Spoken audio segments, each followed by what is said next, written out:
Hello and welcome back to the Beardworks podcast for episode number 23. This episode, we're going to be talking about video games pretty much. Since the release of the PS5, there's been a lot of video games being released in the past week or so. We've had them now for a little while, so we thought we might talk about it. Nick, how you going, man? Yeah, good. Pretty good. Just, smashing games. Yeah, that's it. And we've got three games in mind today that we want to talk about. One we've both completed, one that I've touched on, and one that Nick's touched on. Ones that we think that are probably worth a purchase, or maybe just giving a miss at the start of this new era. So, first off, we think we might move on to the big hitter that comes out every year, but people love it. So, Call of Duty Cold War, or Black Ops Cold War, I should say. A different kind of entry to the franchise, but I think a welcomed one, really. Nick, how would you describe your experience playing Cold War? Yeah, I love it. The entire package is wicked. Campaign, zombies, and multiplayer. We haven't played Warzone yet because I'm not downloading it till the Cold War Update movement comes out. So, yeah, zombies is dope. Multiplayer's same as always. Wicked. Treyarch does that the best. And campaign's pretty good. Good story. Yeah. Yeah, I have to admit, I haven't touched on zombies yet. I've been having thick issues with my internet. So yeah, the last week or so has been pretty tough for me to play any online games. But in saying that, I have been able to finish the campaign, and I have played probably about 3 or 4 hours worth of multiplayer, be it on my own, not in a squad with you guys and the other boys. But I'm still enjoying it. I have to admit, there was a few games there where I went down, I think, 10, 11 kill streaks, which was pretty good. I didn't rush as much, I found, compared to World War. I found this game's a little bit easier to play on multiplayer. Yeah, this game definitely promotes a bit more of a passive play style, sitting back a bit, picking people off. But the subs in the game, if you did want to rush, you can. MP5, it just spits straight venom. Drops people so fast. Yeah, it does. It's quite a good gun. I've been using the M16, the burst rifle. Yeah, my current setup is Overkill, or it's called Lawbreaker in this game, is with the M16 and the MP5. Yeah. Now, I have to admit, the M16 I picked it up, I unlocked it, and then I started using it. And yeah, it's just a couple of taps and it knocks them down pretty quickly. It was good fun gun to use. And yeah, I'm actually into that sort of system now where I'm running around picking up other people's weapons as I go, because it just, I don't know, feels a bit more smoother rather than I haven't unlocked that Lawbreaker perk yet. But yeah, I really am enjoying it when I can play it, that is. I remember you and I tried to play the other day and my ping was like at 900, so I had no chance of playing. Impossible, yeah. Yeah, but I mean, saying that, I have to admit, I've enjoyed it. Compared to the Modern Warfare multiplayer, I do enjoy this one a little bit more. So yeah, I'm not sure how other people feel about it. I know that Pap doesn't like it as much. He's just bad at this COD. He just gets 2 deaths and reckons the game's shit. Well, I was listening to Blake and Stiv play last night, and I think Stiv was about to back out a couple of times. He was getting a bit frustrated, getting spawn trapped.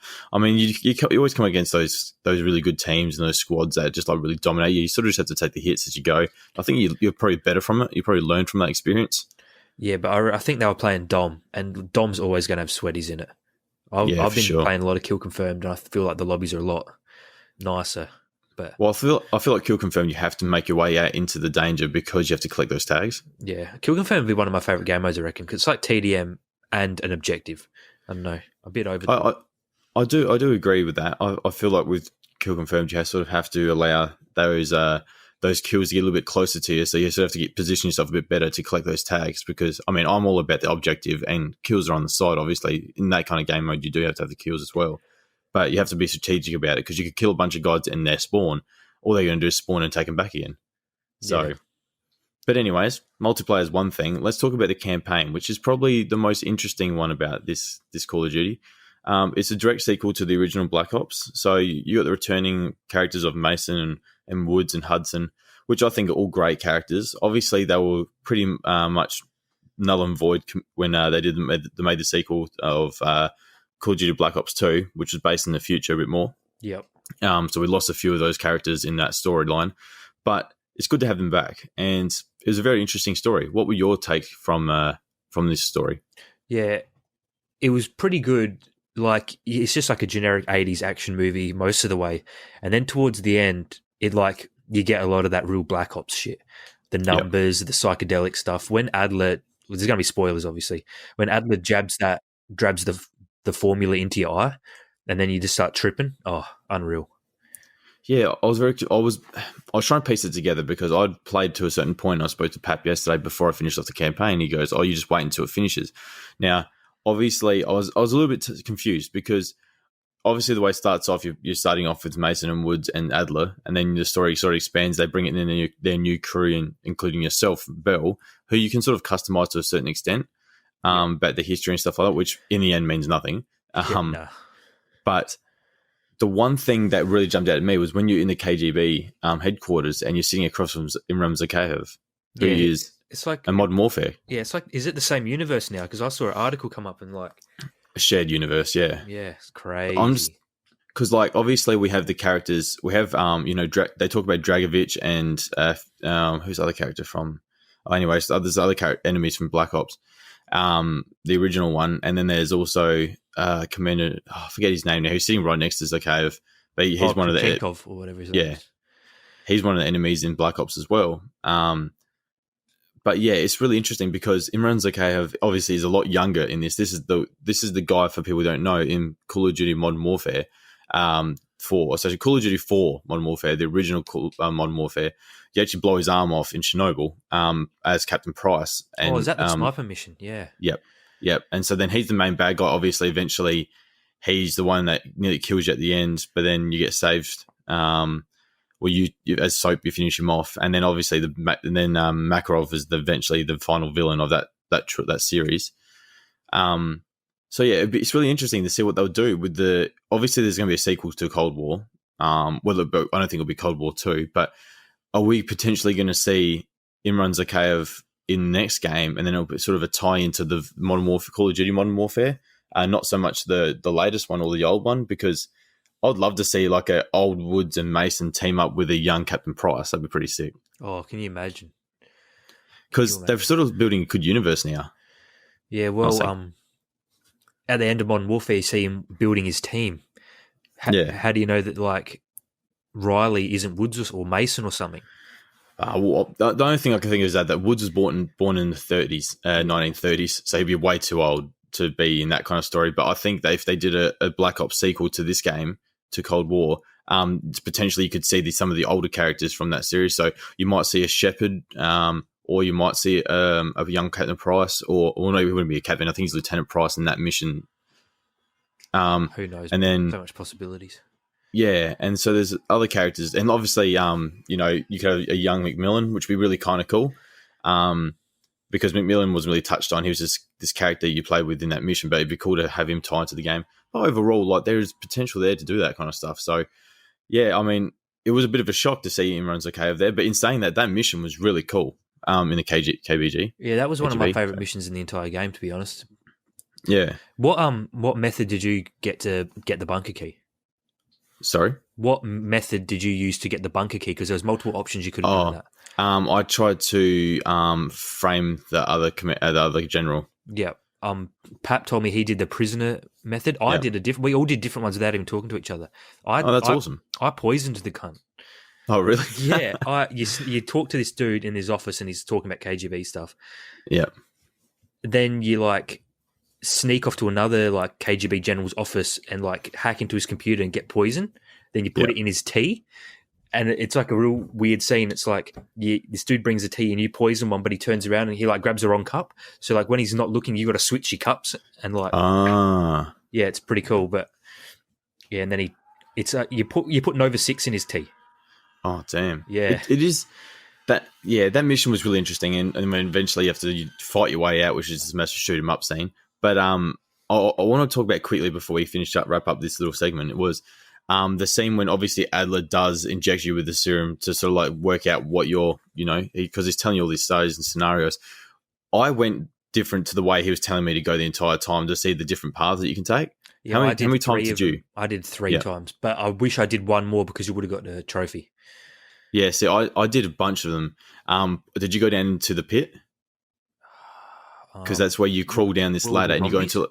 Yep. Yeah, I fought the zombies, yeah. Yeah, I got down there. I was like, "Oh, what's this? This might be that scene from Black Ops when you see Mason and Woods getting interrogated and they kill Bowman." But nah, it's bloody zombies. And Yeah, I they didn't know what say was happening. It was so dark, and then you just hear zombie because I had headset on when I played it. You hear zombies behind you. I was freaking out Yeah, it was because wicked. it's pitch black and you can't see anything. But in saying that, yeah, there's multiple different ways. I went all the different ways as many times as I could until the door was getting forced in front of me. And then I couldn't do anything after that. Obviously, that was a bit of a surprise that you were the character that was in that car that got shot up in that first mission, Yeah, that was or cool. second mission, say. But just our final thoughts. What were your thoughts on that final mission? I felt it was a bit lackluster. Yeah, the story does build up and then it just ends. I feel like they did the same with Modern Warfare. That last mission is just a massive shoot 'em up thing, and there's no real climax. It just sort of builds up for the next game, which I feel like each game should be individually on its own. You know, there should be a finale. Obviously, there is technically because you there's 3 different endings. I got the one obviously where you and Adler face off. But I know the other ending is the bad ending where you go through and kill the whole team.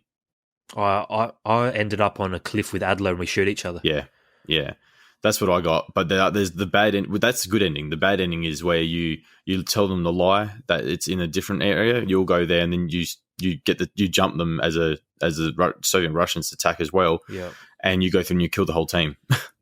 so that must be because I was looking through the trophies and there's one mission that I didn't have a trophy for called Ashes to Ashes. That must be that. Yep.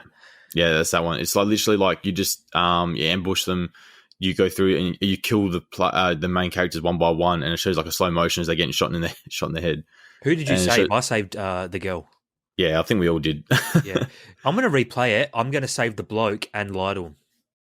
Yeah, Lazar, and yeah, it's a pretty interesting ending. But anyways, I think we can wrap it up there. I think Call of Duty Cold War overall is a really good experience. The campaign is a little bit short, but in saying that, they've got new mechanics in it, which I think is sometimes a good thing.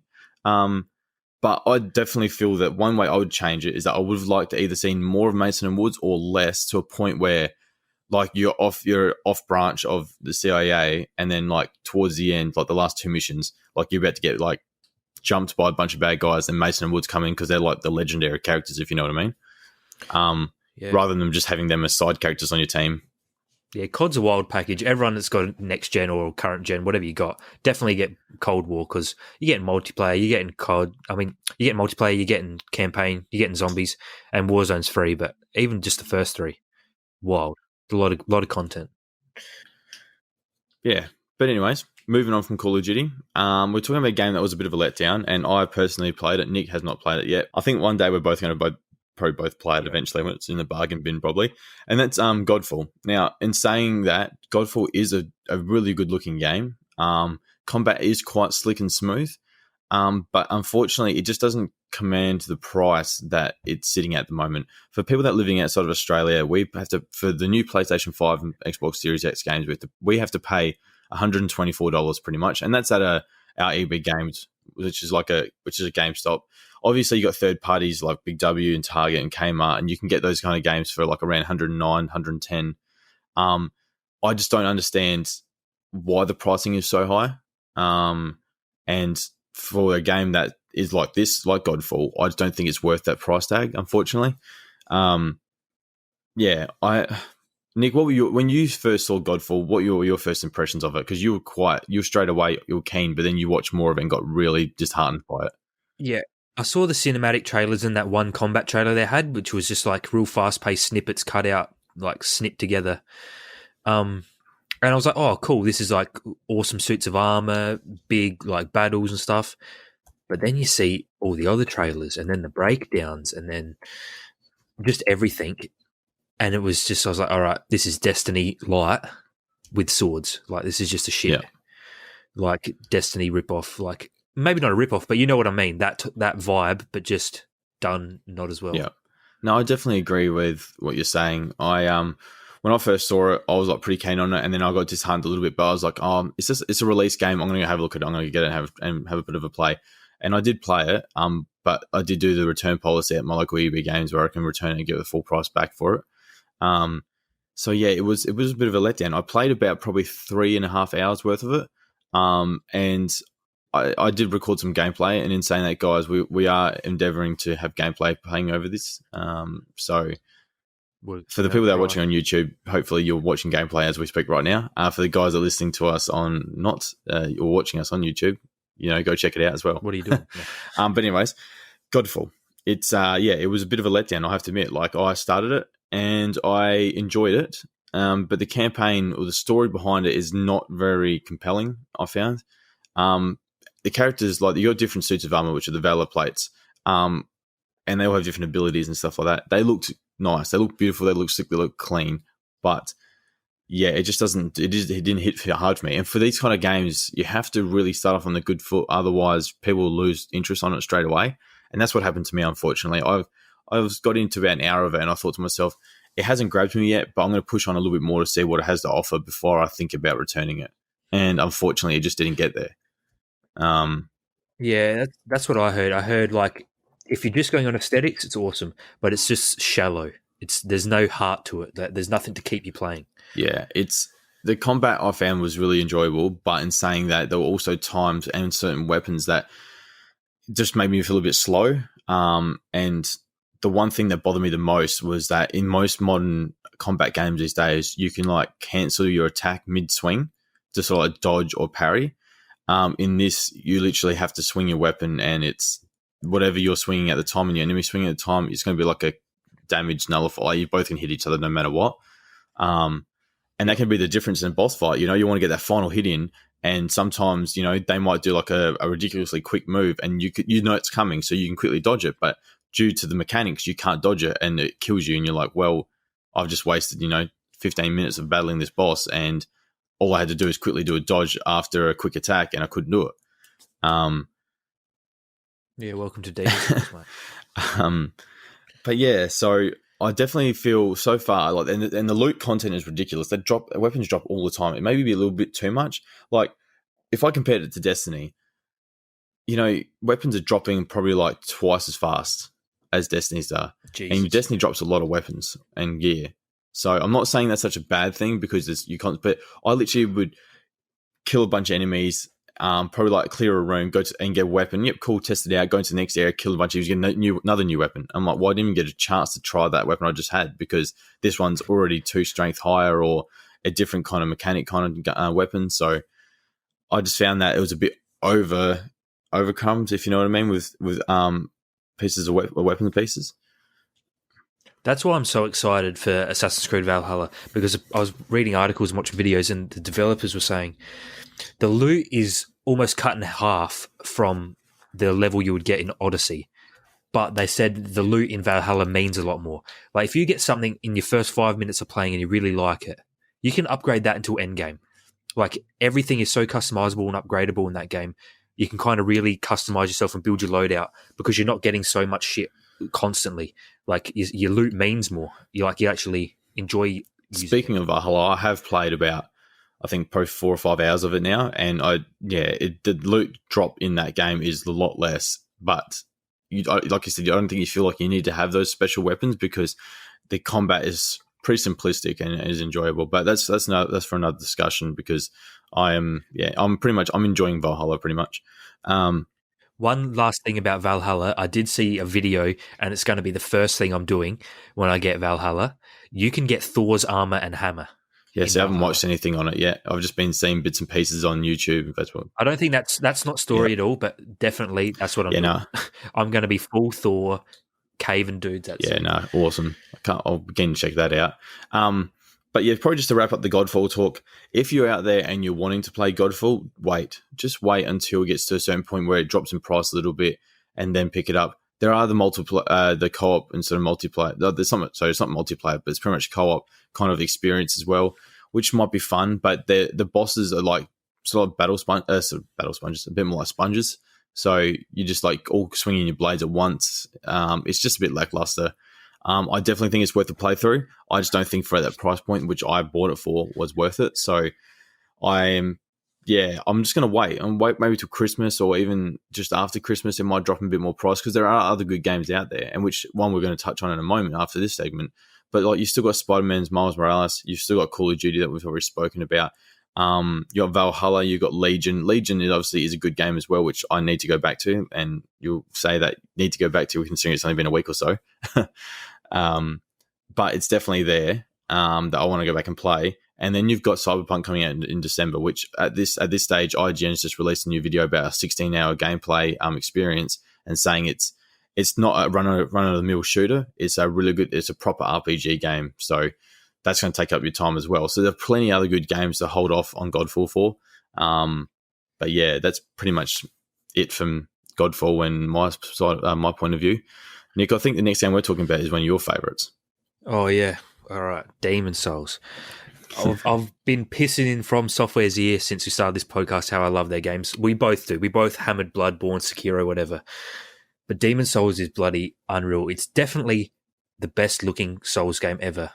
It's making, because this is a remake by Bluepoint, and it's making From Software's games look shit. Even though this is their game technically, but the remaster just improves on everything that From Software does. Like, I reckon this remake is going to inform what From Software is going to be in the future with Elden Ring and stuff. Yeah, 100%. I think about it now, and I've only played about 2 hours. This is the thing. I've played bits and pieces of everything at the moment. But I've started Demon Souls, and I have enjoyed it so far. And yes, it is a beautifully stunning game. And we've spoken about in the last podcast how you got some beautiful screenshots from your gameplay. But yeah, Demon Souls is a game that we weren't really expecting. Obviously, when the PS5 live event was going live and they were talking about it, and all of a sudden it showed up as Demon Souls, everyone was like, okay, this is a bit of a strange. We didn't really ask for this. A lot of people were probably looking for Bloodborne 2. But I think Bloodborne 2 is somewhere on the horizon. I think they just wanted to give us something to work with, and obviously get the full experience and power out of the PlayStation 5. But obviously, I'm not sure if everything's integrated with the PlayStation yet. Maybe they haven't got the peak powers out of it yet, so maybe they're waiting for Bloodborne 2 to have that really strong, presence.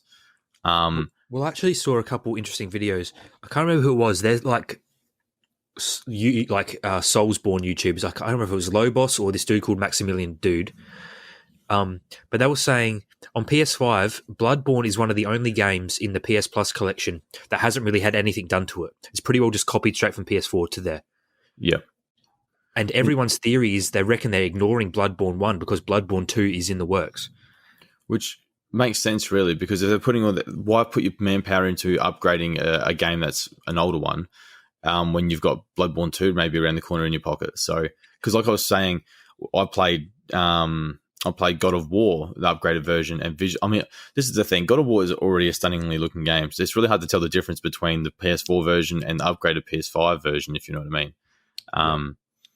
But in saying that, yeah, I'd be really keen to see what they do if they bring out Bloodborne 2 within the next year or so, because Bloodborne has we talk about it all the time. Bloodborne has such a cool, rich history, and just the trick weapons. And if Bloodborne 2 trailer drops, I can guarantee me and you are going to be pre-ordering that day.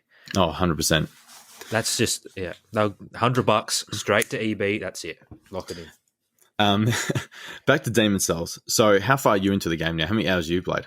I've played, I couldn't tell you how many hours. Lots of, the first Archstone, I'm up to one of the last areas, but that's an endgame area, so you have to go back. Yeah, because everything's just too hard. Of the second Archstone, which is a mine, I've completed. I've done all the bosses in there. Yep. The Shrine of Storms, I think there's 1 or 2 bosses left in there, but like, you can go to any Archstone at any time, but you're meant to play them in different sections and go back and forth so you might do the first Archstone, first area, then the 4th Archstone, then the 3rd, and like you're meant to go around and like there's different areas in those stones, like different parts of the game.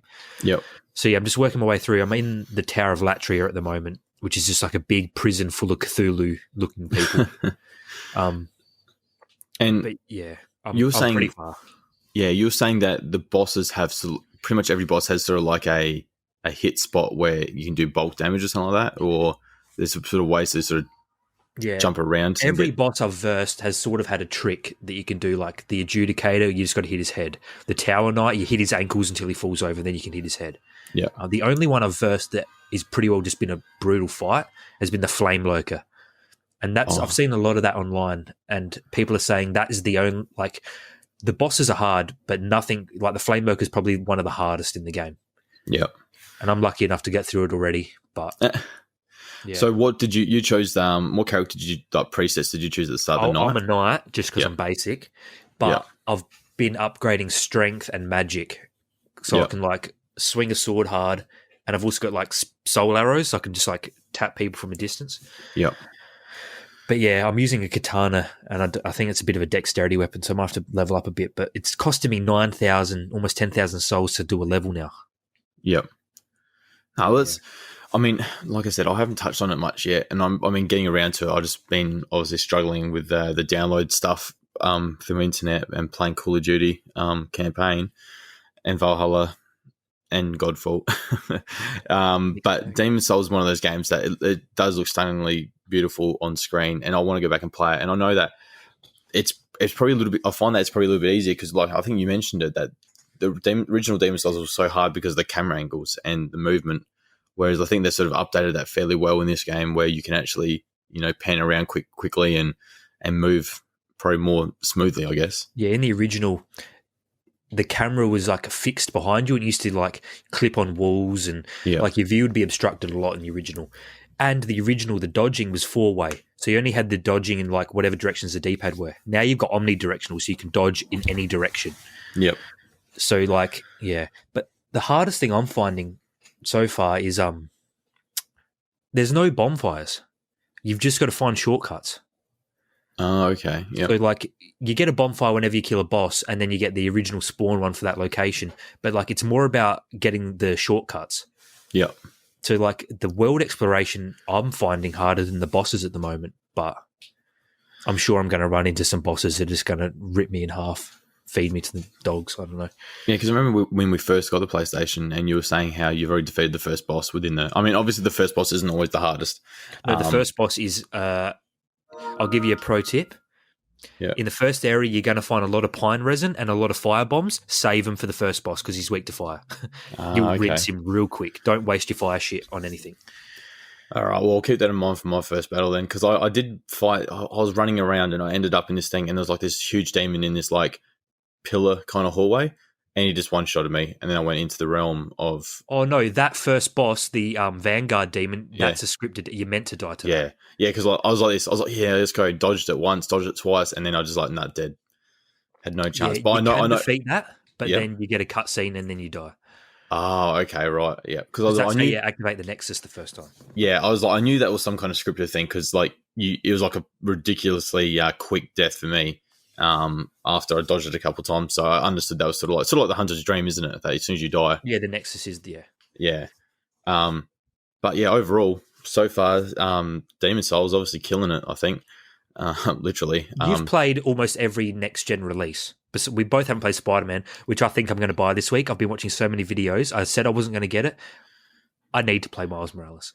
Yeah, now Miles Morales is one of those experiences that I think you should definitely get into. The thing is, like, with me, like you're saying, I have played a lot, and I do want to go off and finish Valhalla first. I'm not sure how many hours that is. I'll have to look it up a bit later. But yeah, one of those things is Spider-Man Miles Morales, I think is a Christmas game for me. I think, got a few days off over Christmas and New Year's. I might pick up Miles Morales then and smash it out because it's only like 8 to 10 hours, I think, with all the side missions included. I think it's like an 8-hour campaign on I'm its going to own. buy the deluxe though. I want the Peter Parker one remastered. You're gonna go back and play it, are you? Probably, but I've got like my Spider-Man disc here. I'm going to trade that towards it. I'll do So it, I'm going yeah. to get money off. Because that's what I did. I traded in 2 games at EB Games and got Cyberpunk for like $7. So Cyberpunk's coming to my PC. I think I go pick it up. I pick up the physical copy, but it's obviously a code for Steam. So Oh, you just want the cool cover, man. Cyberpunk's Yeah. got awesome art. but yeah, no, Miles Morales looks like a really good polished game, and obviously I think they just crank up those visuals to I think people say that it looks like a pretty stunning looking game. So But what I was saying before Miles came up, you've played almost every next gen release. Yep. Is Demon Souls, you reckon, the best looking? most stunningly, yeah, I reckon. Definitely. I'm just trying to think what Because it's realistic and it still looks crazy. yeah, like the screenshots that you sent through, they look stunning. Like I'm very surprised of how good it looks. Even when you send it through, like on Facebook, And that's after compression, yeah. Yeah, so it looks really good. But when it comes to, Call of Duty has some really nice scenes. but that's neither here or there. Really, Call of Duty, I don't think you can as a visually stunning looking game. But I think that if Valhalla, I mean, I'm playing on my monitor, but maybe on 4K TV, I reckon it would look pretty stunning as well. Yeah, I watched Digital Foundry's. They did a graphics comparison with the Series X, the Series S, and the PS5. Yeah. The PS5 absolutely destroys both of them. Does it? For just Assassin's Creed. You should watch it. It's like on the Xbox, they've removed every shadow. Okay. Like it's... Yeah, I'll send the video to you later, and on our Twitter, we'll share some of our screenshots me and Nathan have taken. Yeah, no, for sure. And stuff. We've got some good ones. Yeah, I'll get some, but yeah, pretty much. I think that rounds up this episode pretty much. We've talked about the games that we thought that are worth your time, I think, and anybody that loves Call of Duty will play Call of Duty. We don't have to convince you of that. Like I said, with Godfall, just maybe wait. I mean, there'll be out there people that are defending its end these days. That's fine. This is just my personal opinion. I'll just hold off on it for a little bit longer. Yeah, I'd say Godfall, that's like when it's like $30, $40, EB Games got a sale. That's when you cop it. You'll enjoy it. You'll get your money's worth. At the moment, you're not getting your money's worth. Yeah, no, I definitely agree. And then Demon's Souls, I think if you are a Soulsborne player and obviously you want to play the original, pick it up because this is a beautiful remake. It's not a remaster because it's completely rebuilt from the top end, isn't it? So yeah, the only thing they have taken from the original is the source code for the the enemy behavior. Yep. So like the enemies act the same. Yeah. Obviously, all the animations are completely redone, remotion captured. They got the original voice cast back to redo their lines new as well. Yeah, I remember that. Yep, definitely. So and every music track has been scorned. So Demon's Souls, I reckon, is a must buy because even if it's your first Soulsborne game, and these games are tough, they're going to crush you. This is probably a good one to start off with because it's not as brutal as, say, like a Bloodborne or a Sekiro. Or a Neo. I don't count that shit. Yeah. That's haunting. But anyways, guys, thanks for tuning in for this week's episode. We are going to be doing this will be the second drop of this week, I think. Depends when videos come up, yeah. Yeah, so you would have listened to the PS5 one, then this one will be out probably a day later. So, just keep tuning in, do the usual. Go check us out on Twitter. Go subscribe to us on YouTube. Check out our video on there if you want to see some of our gameplay. And yeah, like Nick said, we'll probably check up a few screenshots, images on Twitter. That'd be good on our end. But yeah, we're probably only an episode or two away from finishing up for this year. So please tune in for these last couple, whatever they may be. We just hope that you're enjoying it. And yeah, Nick, any final words? No, peace out. Keep an eye out for some screenshots. Yeah, take care, guys. See you later.